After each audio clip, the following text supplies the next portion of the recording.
Hey everyone, let me find my camera. There we go. How you guys doing? I am talking about incentives today because it's something that, I run a few different leadership groups, and it's something that comes up all the time. People are always asking for advice around incentives, and I see a lot of lack of clarity around this topic. So I'm going to go ahead and kind of cover that today. Now, this is something that, this isn't one of my 10-minute videos because, it's a big topic, and I kind of wrote down everything that I wanted to impress upon you when it comes to incentives, because this is something that's really, really important to a business. So first of all, let's talk about why you would want to do incentives. First of all, if you are a company that is growing, or you want to grow, you want to hit bigger, you want to hit new numbers, new whatever, you want to get somewhere you've never been before in your company, that's a great reason to have incentives. In fact, if you are a company that is trying to grow, you want to have incentives in your business. Now, if you know that this is something that you want, the other thing is you need to hire the right people for this line of work. And it doesn't matter what your industry is, because I've done it in industries where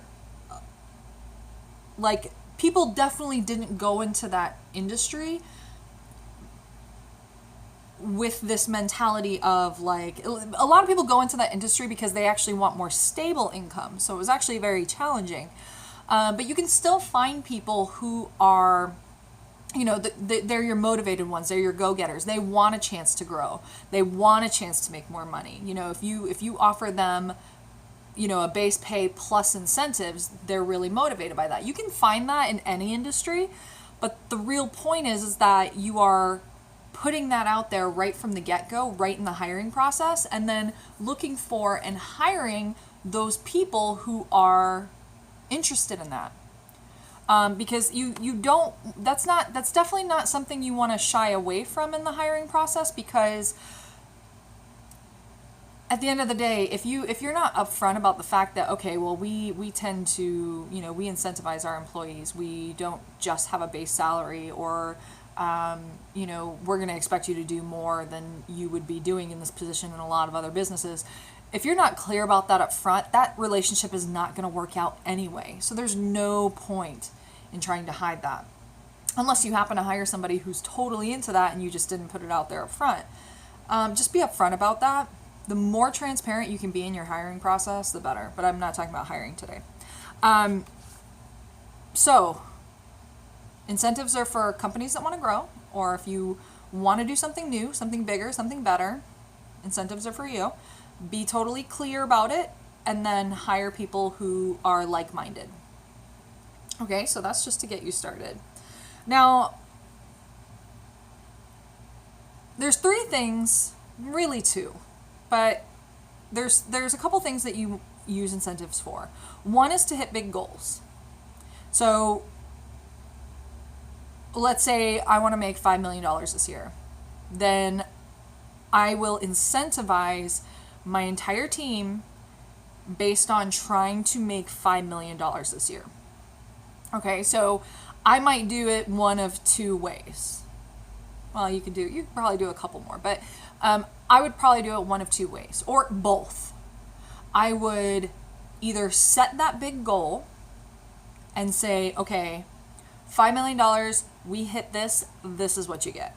Whether it's a big hunk of money, or a vacation, or, an incredible party, just something, either an experience or money, or, possession. All depends on what your team is incentivized on. And not to hop around, but since I'm saying it right now, it's important to know what your team is incentivized on. And the best way to know that, you can infer certain things. Like, for example, a lot of times when you have a highly paid team, if they're making 70,000 plus, you might have some hustlers that are they want to make as much as they possibly can. But a lot of people, like 70,000 and plus, is that real, like 70,000 is like this threshold at which most people, if they're making that more or above, are going to be comfortable. So if they're making more than that, chances are unless there's somebody who is highly driven by money, they're probably not going to be that motivated by some kind of financial incentive, unless it's something super juicy. If it's like a $500 incentive or something like that, then you sort of really have to depend on what the person's motivation is. So somebody who's driven by money might care about the $500. A lot of other people would be way more incentivized by something like a vacation or, some kind of possession that they don't necessarily like. There's a lot of things like I won't buy for myself, but I'm super happy when someone else buys it for me or if I win it. You know what I'm saying? So knowing what your team is incentivized by or driven by, motivated by, is important to this whole process. And the best thing I can say about that is just ask them. Ask them, what are they motivated by? And like I was saying about inferring, if you don't offer a lot of vacation time, which some companies don't, I don't recommend that, but if you don't offer a lot of vacation time, then they might be really driven by paid time off. One of the last companies I worked in, they were very driven by paid time off. So, but yes, just ask. I mean, there's a lot of options there. Put it out there. Just ask them, what is it that's going to really drive you? Find out what the general consensus is. Find out, if you're going to have like some companies do a point system, and I'm completely off track here, but some companies do a point system where it's like, you earn a certain amount of points, then you can use those points to redeem for. And so if you have that list of things that people are really driven by, then you can, whatever's in that pot, that redemption pot for their points, you can have things in there that you know that specific people want. And so then, they're going to be driven by that. And there's something in there for everybody. Okay? So anyways, totally off track here. In fact, I kind of forget where I was going back to. But yeah, so it's important to know what your team is incentivized by. I'm going to backtrack all the way to the beginning. So hiring the right team. Let me just make sure. Let me think let me see what all I've said. Excuse me. Blah blah blah. So hiring the right team for what you want to do. Knowing what they're incentivized by. The different types of incentives. So some incentives, like I had already said, there's incentives that are tied to what is your overall goal in your business. The other incentive is now all incentives are driven to, or drive behavior. Okay, so all incentives drive behavior, period. But the other incentives that I'm talking about are the ones that are more specific. So they are meant to drive a specific behavior. For example, so we didn't have as many reviews as I would like. This is in a former business. We didn't have as many reviews as I would like. So I wanted more reviews. So in order to set that, now that's a short-term, what I would call a short-term goal. That's not, it is, but it's very loosely tied to the overall success of the business. The reason I wanted more reviews was because it was going to contribute to the overall success of the business. And as a marketing person, that was something that was important to me. So what I did was now a lot of people will create an incentive that is similar to those long-term ones. So for example, when I'm setting a big goal, like let's say I want to make that $5 million, what I do is I then chunk it down into smaller goals. And this is where the pay comes in for my employees, is they get a base pay, but then they have an incentive on top of that. Unless they're salespeople, then that's like, very commission based. But base pay and then small goals that they can hit on a monthly or quarterly basis. Totally depends on what you want to do. But let's say they're on a monthly basis. Now that always is centered on one particular number. It's meant to grow. So in other words, the goal, it starts out, maybe here, like you have to hit this number in order to get this incentive. And then once you start hitting that especially once you start getting to the top end, like you're hitting that number and you have nowhere to go, then we bump that number up and we bump that number up, and ultimately always driving that end goal. Now, if you did the same thing, like with reviews, for example, like if I went and did, okay, I want you guys to do more reviews. For every 50 reviews, for every time you earn 50 reviews yourself, you get X amount of money. There's no real end to that. Now, you can get in there and just say, well, I'm going to run this for like 3 months. So, I mean, that might give them like, I don't know. I don't find that to be as exciting as your other option. So your other option would be, and this is what I would more recommend than something like that, because it's like, oh, it's just an extra bonus, and it's pretty much kind of just like the other bonuses, except you're just doing something different. You really want to get creative, because bonuses, oddly enough, can get boring or unexciting, so I wouldn't recommend doing something like that. What I did for reviews was I said, excuse me, I'm like itchy a little bit. What I said was, okay, well, how many reviews would I like to be seeing every month? And so, 30 reviews a month. That would be pretty cool. I mean, that's good. I mean, it was a small business. We had something, at the time, we had something like 400 new customers every month.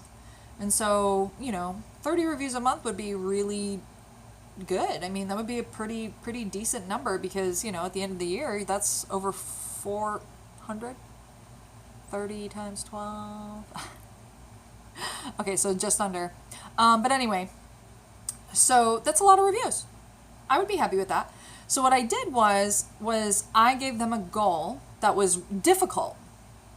Okay, if I had just said, get 30 reviews every month and you get X, Y, and Z, A, it would have been too easy, and B, I'll get to B in a second. I made the number 100. So they had to get 100 reviews in a month. And the reason that I did 100 was because 100 was going to be something they would really, really have to push for. I knew it wouldn't happen right away. It took them about 3 months. I knew it wouldn't happen right away. And even though, because the thing is this was something that it was, this is something they were going to have to do in the long term. Okay? So up front, I made that clear. Listen, this is something that you have to do. It's becoming part of your job. It's everybody's job. But, I'm going to get this, to roll this out, to get this started, I'm going to do a contest. So now it's kind of like, now there's a positive association with this new task. We're adding to their work because it's something else that they have to do. But now it's something a little more positive, because now they have this chance to be part of this contest, to win something really cool, which was a really awesome party. And so it rolled out as something positive. But I also made it clear, this is now part of your job. You have to do this regardless. I don't have to throw you a party, but I will if you guys get 100. I knew if they push themselves, first of all, I knew they wouldn't get 100 straight away. So I knew it was going to take a couple months, which, if we all know a thing or two about habits, we know that it takes some time. Some people say 21 days, some people say 30, some people say, whatever. But it takes some time for people to develop a habit. So, even if it was just 2 months, that was going to be plenty to develop this habit for them. Plus, I knew the 100, even though they could do it, they weren't going to push to get 100 every single month, because it was a lot of work. So I knew that number was going to come down, but what I wanted was 30. So I pushed them to get 100, and then after that, it's like, okay, it's part of your job. Make sure that you're, doing this from now on. And now they had the habit of asking. And so I probably was still getting more than 30 a month, for sure. But yeah, I mean, we afterwards, even though that tapered off, I was still getting what I wanted. I created a habit with the incentive, with the contest, and it was getting the result that I wanted. And that's what you have to do. You have to kind of back solve that. I kind of, even like, let's say goals. And let me just jump into that. Actually, let me make a note real quick so I know what I was talking about. Yep. Nope, I'll come back to that. Be clear in communication. That's what I was kind of just talking about, where it's like where I'm saying to them, this is part of your job now, but just to kind of get us started, let's kick it off with a contest. So I was being clear in that this is expected. This is going to be, you have a contest, but that's where this ends. I didn't start giving them, okay, so for everybody who gets 30 reviews in a month, you're going to get $100. And then in 3 months, when I'm getting what I want, I want to get rid of that, because you don't want to have that incentive for forever. You don't want to be paying them for forever for that. So, but then they feel like if you do it that way, then they feel like something's being taken away from them. When I do a contest and they win the contest, nothing's being taken away. See what I'm saying? So, be clear in your communication and make sure that, the goal matches. So let me just say about SMART goals. I'm sorry, I'm just checking off my stuff. So SMART goals, incentives are tied to goals. Incentives, goals, same thing. So your goals need to be SMART. So SMART is an acronym for specific, measurable, action-oriented, realistic and relevant, and time-based. Okay? And that seems to be slightly different no matter, everywhere you ask. But besides the point. So your goals always need to be SMART. But at the same time, again, going back to that little bit of back solving, sometimes, so one thing that I've debated upon with people for quite some time now is whether to take a goal and kind of jack it up a little bit, because it won't hurt you. So for example, let's say I want to make $5 million this year. So maybe instead I'll make the goal 5.5.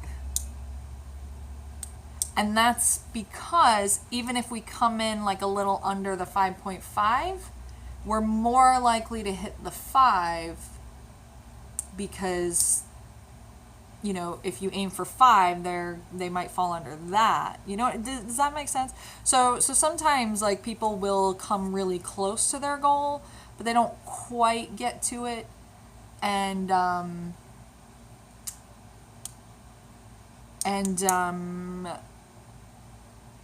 so the concept is, if you raise the goal a little higher than you actually wanted, you might get the goal that you actually want, if that makes sense.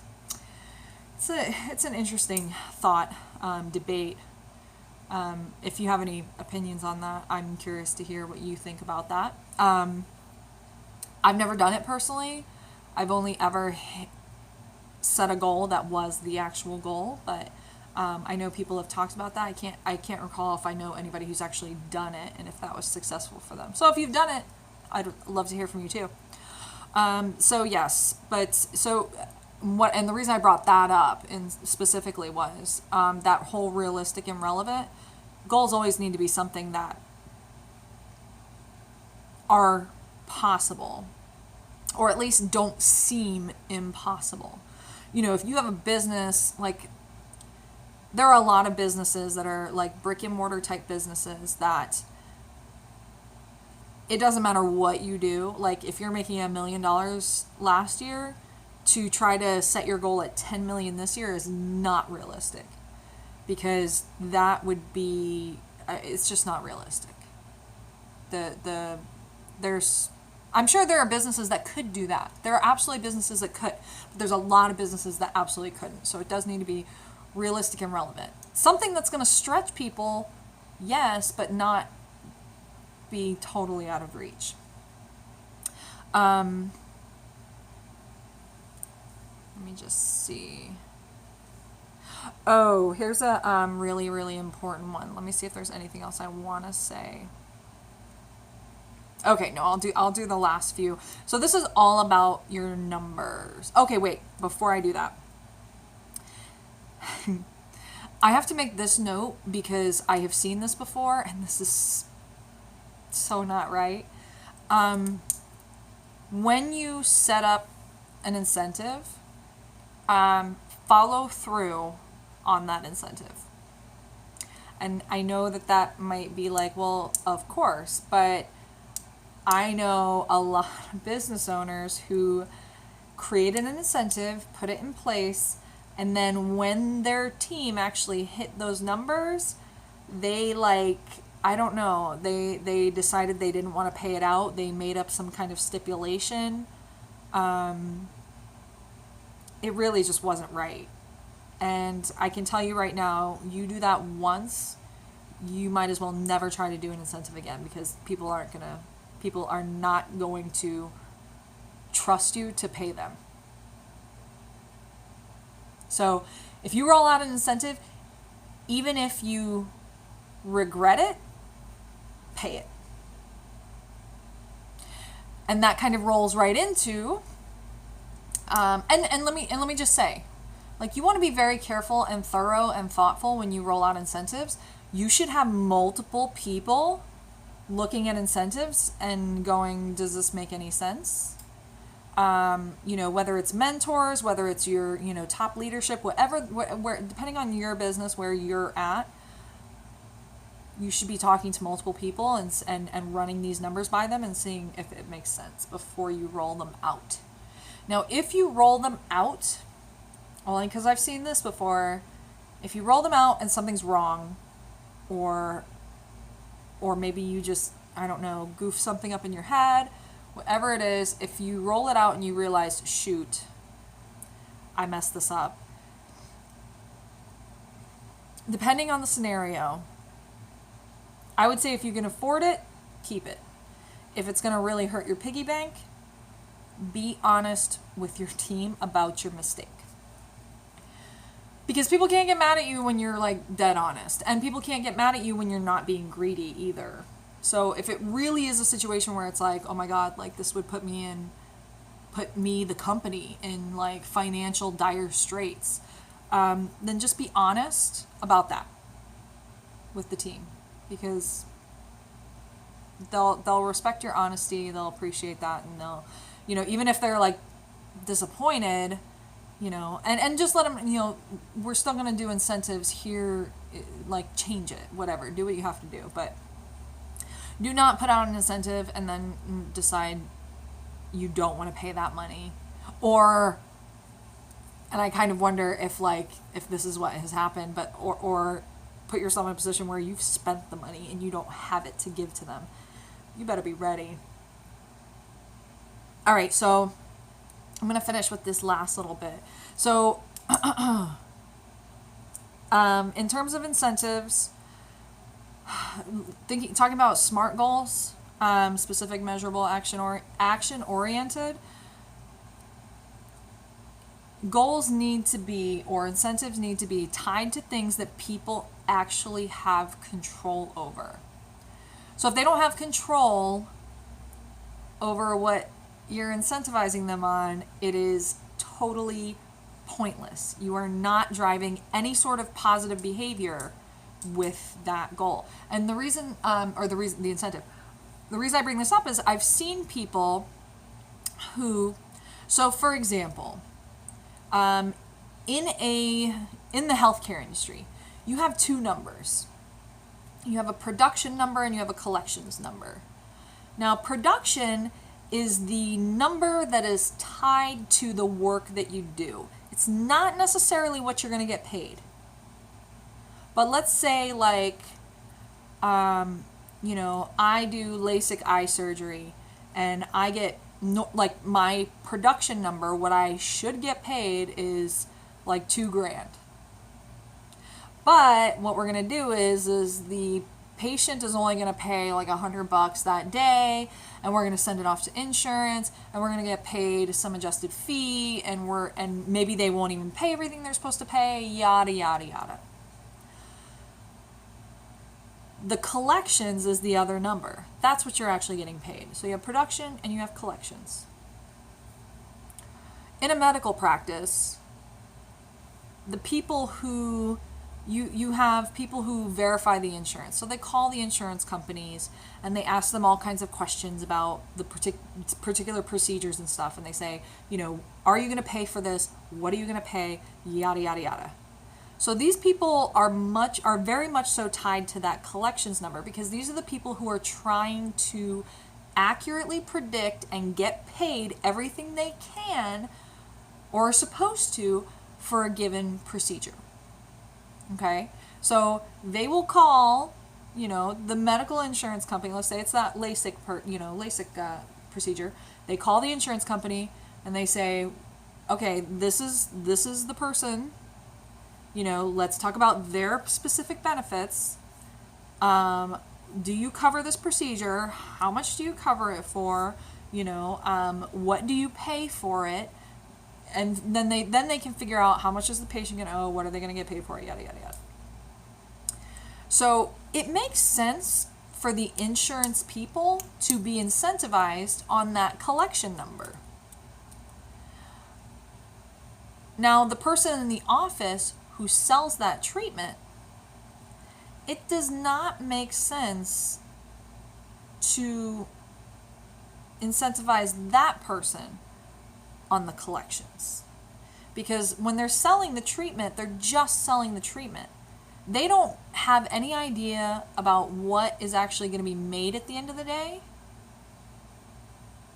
They only know one number.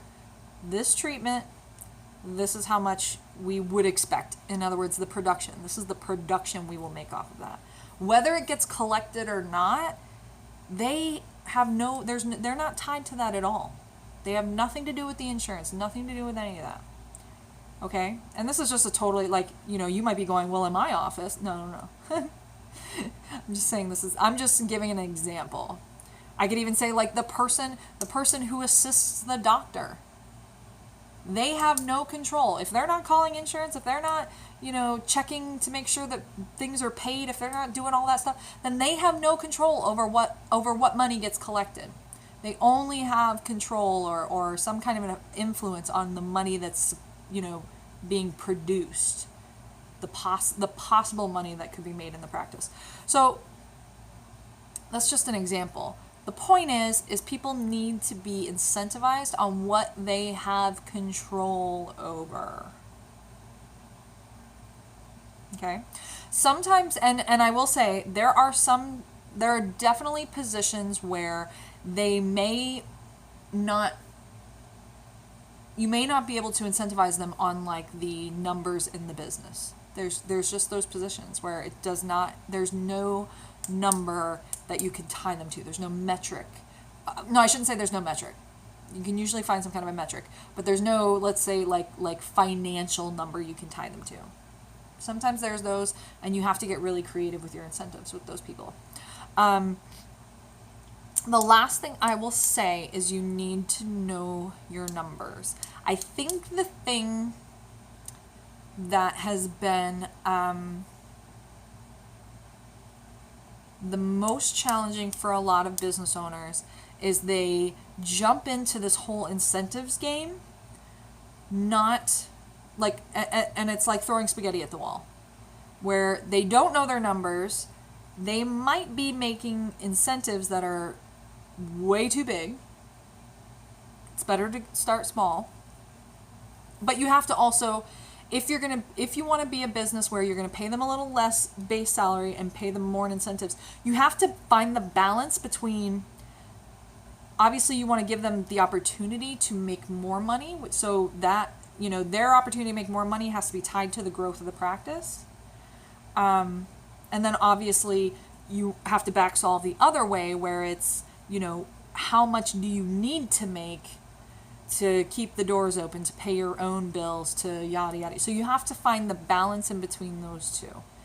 It is not the easiest thing. If you have questions, or if you have ideas, or if you need something, like if you need help with this, then obviously just, reach out. You can always, especially find me on Facebook, facebook.com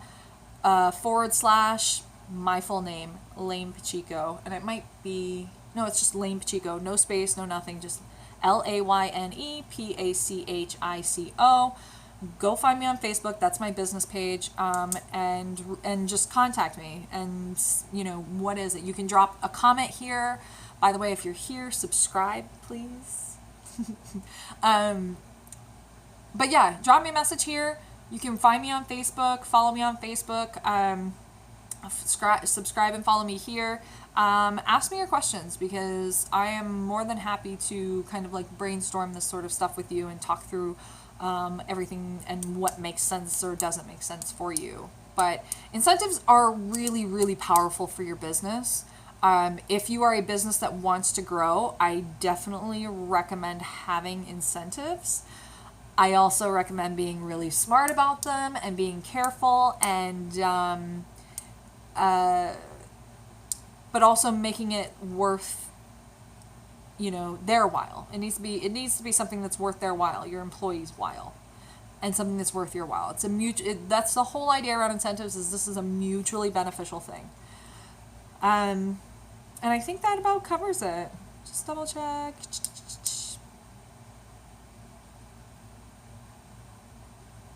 Yeah, looks good. Cool.